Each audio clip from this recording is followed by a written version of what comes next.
ఏమండి, ఎప్పుడూ టీవీ ముందే కూర్చుంటారు. కొంచెమైనా ఇంట్లో పని చేయొచ్చు కదా.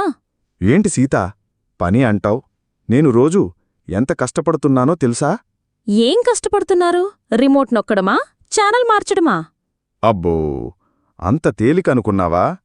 ఏ ఛానల్లో ఏం వస్తుందో తెలుసుకోవాలిగా. అది కూడా ఒక పరిశోధనే. పైగా ఈ రిమోట్ బ్యాటరీలైపోతే వాటిని మార్చడానికి ఎంత శక్తి కావాలి? అది కూడా శారీరక శ్రమే.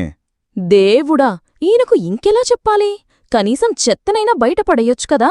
చెత్త అదెందుకు సీతా? దానికి ఒక జీవితం ఉంది. అది ఇంట్లో ఉంటేనే గదా దానికి కూడా సంతోషం. దాన్ని బయటపడేసి దాని సంతోషాన్ని ఎందుకు దూరం చేయాలి? మీ సంతోషం కోసం నా సంతోషాన్ని దూరం చేస్తున్నారు. అబ్బో, అలా అనకు సీతా. నీ సంతోషమే నా సంతోషం. అందుకే గదా నువ్వు పనిచేస్తుంటే నేను ప్రశాంతంగా కూర్చుని నిన్ను చూస్తూ ఆనందిస్తున్నాను. మీరు మారరు. మారితే కదా జీవితంలో థ్రిల్లుంటుంది.